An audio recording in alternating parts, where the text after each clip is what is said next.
Ya,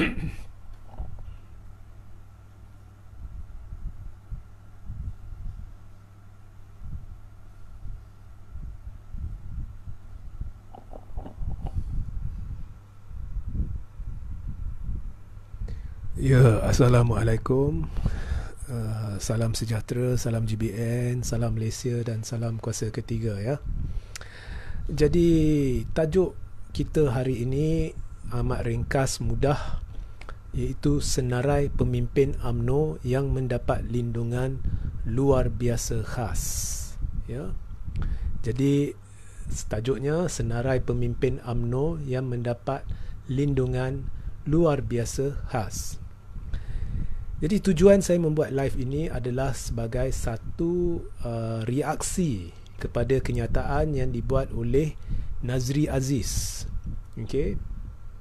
Jadi bagi mereka yang tidak tahu, ya, hari ini Nazri telah membuat satu serangan, saya kira serangan lah, kepada ahli parlimen Gua Musang, iaitu Tengku Razaleigh Hamzah. Ya. Jadi apa yang Nazri kata, lembaga disiplin UMNO perlu mengambil tindakan terhadap Tengku Razaleigh Hamzah yang menurut Nazri masih belum menyokong kerajaan pimpinan UMNO. Ya, jadi bagi Nazri ini adalah satu kesalahan. Ya, dia kata Tengku Razaleigh Hamzah tidak menyokong kerajaan pimpinan UMNO, jadi dia perlu diambil tindakan oleh lembaga disiplin kerana menurutnya ketetapan untuk menyokong kerajaan pimpinan UMNO ni adalah keputusan dasar parti. Jadi pertama sekali di sini Nazri sudah mengisytiharkan bahawa atau mengesahkan bahawa ini adalah kerajaan pimpinan UMNO atau kerajaan UMNO. Jadi ini adalah kali kedua pengesahan ini dibuat. Pengesahan pertama telah dibuat oleh Ismail Sabri sebelum ini. Jadi tak kiralah Najib nak kata apa, nak spin apa, Zahid nak spin apa, ini adalah kerajaan pimpinan UMNO. So ya, bukannya kerajaan Perikatan Nasional atau kerajaan apa, kerajaan pimpinan UMNO. Okey. Jadi menurut Nazri, tindakan surat dia rujuk kepada surat Tengku Razaleigh kepada yang dipertua Dewan Rakyat. Dia kata sudah cukup untuk mengambil tindakan terhadap dia sebab dia tidak lagi menyokong kerajaan hari ini yang mana Perdana Menterinya daripada UMNO. Melawanlah itu namanya, kata Nazri. Jadi implikasi apa yang Nazri cuba bayangkan di sini adalah bahawa apabila Tengku Razaleigh tidak menyokong kerajaan UMNO, bukan hanya ianya melanggar ketetapan parti, ianya sebenarnya dilihat sebagai menentang kepimpinan parti atau parti. Ya, so itu yang Nazri kata. Jadi pertama sekali saya nak timbulkan persoalan sebelum saya sampai kepada babak Tengku Razaleigh. Saya nak timbulkan persoalan. Bukankah kata-kata Nazri, ya, sebab Nazri kata lembaga disiplin ni dia takut, ya, dia takut dan orang-orang tertentu dikenakan tindakan disiplin dan orang-orang tertentu dilepaskan, ya.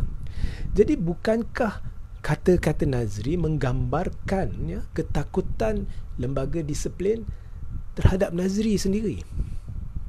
Ya, sebab saya nak ingatkan anda semua, saudara-saudari semua, apa yang berlaku pada bulan Julai 2019 dan pernah berlaku sebelum itu.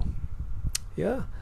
Jadi pada ketika itu Nazri telah mengisytiharkan secara terbuka sokongan beliau terhadap Datuk Seri Anwar Ibrahim.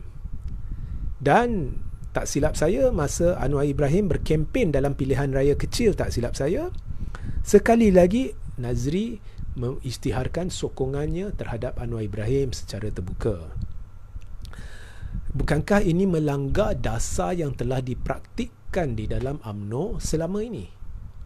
Kalau saudara-saudari ingat, ya, apabila Tan Sri Muhyiddin dipecat daripada UMNO pada tahun 2016, salah satu daripada antara beberapa sebab yang diberikan adalah disebabkan Muhyiddin berdamping, dengan pembangkang pada ketika itu untuk mengkritik kepimpinan UMNO. Okey, jadi ini salah satu sebab yang diberikan. Jadi Muhyiddin dipecat. Dan setahu saya memang dasar yang dipraktikkan di dalam UMNO ialah anda tidak boleh berdamping ataupun menyokong pihak lawan, khususnya pihak daripada parti yang diketahui yang secara terbuka menentang UMNO. Kerana apabila anda sebagai seorang pemimpin parti menyokong pihak berkenaan, secara tidak langsung anda menentang UMNO, menentang kepimpinan UMNO. Jadi apabila Nazri mengisytiharkan sokongan dia terhadap Anwar menerajui Pakatan Harapan. Pakatan Harapan diketahui mengkritik dan menentang UMNO, kepimpinan UMNO. Maka secara tidak langsung Nazri sedang memberi nyawa sokongan, ya, dan disokong Anwar dalam kempen pilihan raya. Jadi memberi nyawa, membantu memberi nyawa dan sokongan kepada musuh UMNO, kepada pihak yang menerajui gabungan yang menentang UMNO, yang mengkritik UMNO, menyelar UMNO. Jadi secara tidak langsung Nazri menentang UMNO. Bukankah Nazri patut dipecat? Jadi Nazri ni dia suka cerita orang lain, dia lupa cerita diri sendiri. Dan kalau anda nak tahu hipokrisi Najib ni, Nazri pernah mendesak agar Zahid dipecat sebagai Presiden UMNO. Selepas audio perbualan antara Zahid dan Anwar tu bocor, dan surat Zahid kepada istana yang menzahirkan sokongan Zahid terhadap Anwar bocor ataupun terbongkar. Jadi Nazri kata ini dah melanggar dasar parti, jadi perlu pecat Zahid. Tiba-tiba Nazri tahu, oh itu melanggar dasar parti, ya. Tetapi apabila Nazri menyokong Anwar, dia senyap, dia cakap secara terbuka, oh boleh, tak ada salah, saya sebagai individu saya sokong Anwar secara terbuka. Dan Nazri bukannya orang yang tidak berjawatan, ya. Di Padang Rengas dia adalah ketua bahagian. Jadi ini ketua bahagian pemimpin UMNO yang secara terbuka memberi sokongan nyawa kepada parti lawan, pemimpin parti lawan yang menyela, menyerang, mengkritik UMNO. So kalau nak kata perlu pecat Zahid, mengapa tak mau pecat Nazri? Ya. So di sini kita boleh nampak hipokrisi Nazri. Dan hipokrit ini sekarang tiba-tiba menyerang Tengku Razali Hamzah, dan dia kata perlu pecat Tengku Razali Hamzah kerana dia tidak menyokong kerajaan. Jadi setahu saya lah, keengganan Tengku Razali Hamzah menyokong kerajaan pimpinan UMNO tidak boleh ditafsir sebagai penentangan terhadap kepimpinan UMNO. Tidak boleh. Ataupun pelanggaran dasar parti. Sebab Tengku Razali ni ahli parlimen, dan sebagai ahli parlimen dia ada hak mengambil sikap berkecuali. Ya, dia ada hak mengambil sikap berkecuali. Ya, sebagai ahli parlimen, bila kita cerita sokongan terhadap kerajaan, sebagai ahli parlimen, sebagai ahli UMNO, ya, Gua Musang atau ketua Gua Musang ke apa, Tengku boleh sebagai ahli parti, itu terpulanglah dia nak sokong ke tidak. Tetapi sebagai ahli parlimen, untuk memberi sokongan terhadap kerajaan, Tengku ada hak mengambil sikap berkecuali. Dan apabila dia mengambil sikap berkecuali dan duduk dalam blok bebas, itu bukan bermakna dia menentang UMNO, melainkan Tengku duduk dalam blok pembangkang. Jika dia duduk dalam blok pembangkang ataupun menyokong pemimpin pembangkang yang menyerang UMNO, mungkin boleh ditafsirkan secara tidak langsung dia sedang tidak menyokong kepimpinan UMNO. Itu berbezalah. Itu berbeza.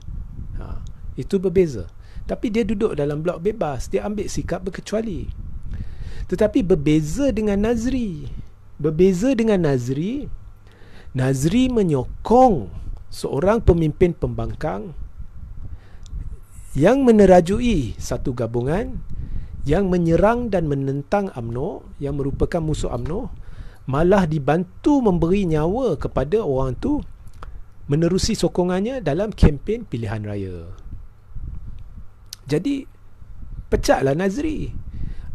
Jadi inilah salah seorang yang dilindungi oleh UMNO. Zahid seorang lagi yang dilindungi oleh UMNO. Surat yang sampai kepada istana yang menzahirkan sokongan terhadap Anwar disokong oleh Najib. Ini seorang lagi yang melanggar dasar parti tetapi dilindungi oleh UMNO. Orang-orang yang patut dipecat. Jadi inilah orang-orang yang ada kekebalan lebih, yang ikut suka hati dalam UMNO kerana mereka memegang UMNO. Jadi ada orang bertanya kepada saya, yalah, sekarang kita tahu Nazri dengan Zahid tidak sehaluan. Okey, kalau anda kata Nazri ada kekebalan tetapi dia dengan Zahid tidak sehaluan, jadi mengapa Zahid tak pecat dia? Sebab Zahid tidak ingin pada masa itu membuat apa-apa yang boleh menyebabkan Anwar marah, kerana Zahid sokong Anwar. Jadi Zahid tidak akan membuat apa jua, termasuk Najib, apa jua yang akan memarahkan Anwar, termasuk menyerang orang Anwar. Pada masa tu Nazri dikatakan orang Anwar. Sekarang ni ada orang beritahu memang secara senyap dia orang Anwar. Sekarang betul ke tidak kita tak tahu. Tapi pada masa tu, sebab kluster mahkamah masih menaruh harapan sehingga hari ini mungkin akan kerjasama dengan Anwar. Jadi mereka tidak boleh ambil risiko untuk melakukan sesuatu terhadap orang Anwar. Atas sebab itu Nazri tidak dipecat. Begitu juga Zahid. Zahid tidak dipecat sebab yang kuasai tampuk kepimpinan UMNO, yang kuasai majlis disiplin, lembaga disiplin, semuanya kluster mahkamah, khususnya Zahid. Jadi takkan nak pecat diri sendiri. Jadi hipokrisi lah semua ni. Ini adalah orang yang ada kekebalan luar biasa, yang cuba memberitahu parti lain, orang lain, anda silap, anda fitnah, anda moral rendah. Beritahu rakyat mereka ni tidak betul, anda perlu memilih kami. Walhal semuanya terpalit dengan jenayah. Orang yang terpalit dengan jenayah sepatutnya tak menerajui parti. Sebaliknya mereka nak kekal menerajui parti, kemudian ajar rakyat kami yang betul, orang lain ni semua salah. Kemudian seorang lagi yang terpalit dengan jenayah yang sudah disabitkan, sekarang berlaku camp dia, berlaku orang-orang penyokong dia berlaku serangan terhadap sistem kehakiman. Walaupun di mahkamah US berdasarkan bukti-bukti aliran dana, carta aliran wang dan bukti terperinci yang telah didedahkan oleh FBI yang menunjukkan 4 bilion lebih masuk ke dalam akaun Najib dan anak tiri dia, sudah disabit bersalah sana, maka carta aliran wang, skema aliran wang tu betul, sah. Dan walaupun 3 hakim mahkamah rayuan telah mengesahkan keputusan hakim mahkamah tinggi, dia orang-orang yang penyokong Najib ni, dia orang kata ini semua konspirasi. Esok 10 mahkamah dunia buat keputusan Najib bersalah sekalipun ataupun ada skandal ni, mereka akan kata konspirasi. Asalkan Najib mereka kata ada konspirasi, tak kira lah di mana buat perbicaraan. Tetapi apabila keluar cerita, sekadar cerita di dalam satu blog, mereka pegang kat situ, buat laporan, dan di media sosial dah kata hakim ni memang bersalah. Sebab terdesak, kluster mahkamah sudah terdesak. Terdesak. Sekarang berlaku serangan kehakiman. Semuanya nak main persepsi, nak cari jalan nak lengahkan kes. Dan di dalam UMNO mereka kebal. patut ikut dasar parti, mereka sudah dipecat. Najib sudah dipecat kerana sokong Anwar. Zahid sudah dipecat kerana sokong Anwar. Nazri sudah dipecat kerana sokong Anwar. Tetapi masing-masing tidak dipecat. Dan bila musuh mereka melakukan sesuatu yang tidak disukai, mereka pula kata perlu pecat musuh tu atau perlu ambil tindakan musuh tu. Macam Nazri sekarang, perlu lembaga disiplin perlu ambil tindakan terhadap Tengku Razaleigh. Nazri lupa lembaga disiplin tak ambil tindakan terhadap diri dia sendiri. Kalau Nazri orang berprinsip, mintalah lembaga disiplin buat satu hearing, beri tunjuk sebab kepada Nazri mengapa dia tidak perlu dipecat dari parti.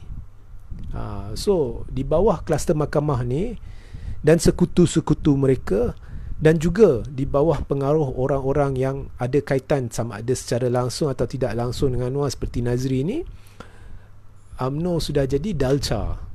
Ya. So itu sahaja pencerahan saya.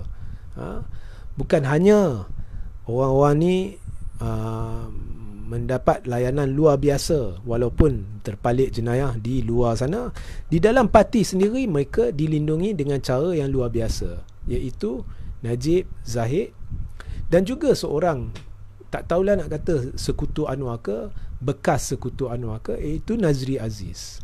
Ya. Jadi itu saja pencerahan saya. Sekarang saya buka kepada soalan, sebab kalau ada soalan tak kisahlah sama ada menurut tajuk atau isu lain. Ya. Muhammad Ali Jinnah Piche, jom kita sokong Anwar dan PKR, clean party to lead the party and country. Okay, that is your opinion. Bagi kita, minta maaf lah.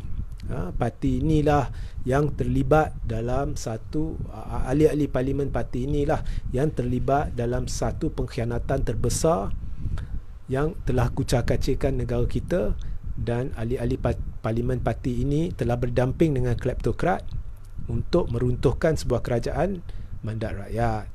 Sebabnya parti ini gagal diterajui dengan baik oleh Anwar, dan kemudian Anwar sendiri berdamping dengan kleptokrat. Jadi sorry lah, and pilihan raya 4 pilihan raya negeri sudah buktikan Anwar dan PKR tidak lagi diterima rakyat.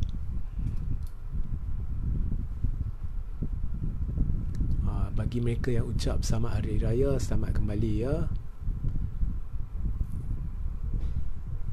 You're welcome Syarif Rafi. Okay.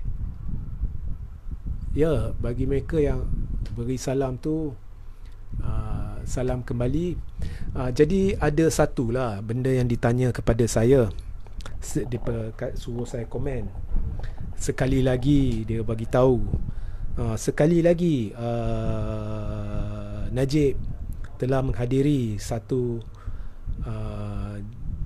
jamuan di istana di Pahang dengan yang di-Pertuan Agong. Jadi Tuan Regi sila komen. Jadi bukan dalam live inilah. Okey.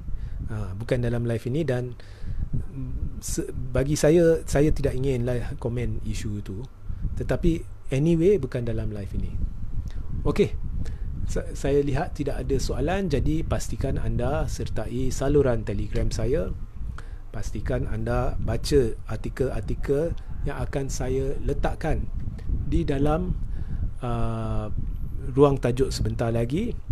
Dan di YouTube Regi Jasiri Taudin ada satu live yang saya buat sehari sebelum Hari Raya. Tajuknya, ya, saya baca, anda dengar. Tajuknya, sebab masa tu semua orang sedang sibuk, ya, membuat persiapan untuk raya, jadi mungkin anda terlepas pandang. Tajuknya, ada satu perkara yang BNPH tak mampu selesaikan, biar diberi 100 tahun sekalipun. Ya. Jadi live ni dah 3 hari. Jadi pergi tonton live itu. Ianya penjelasan saya lain daripada yang lain.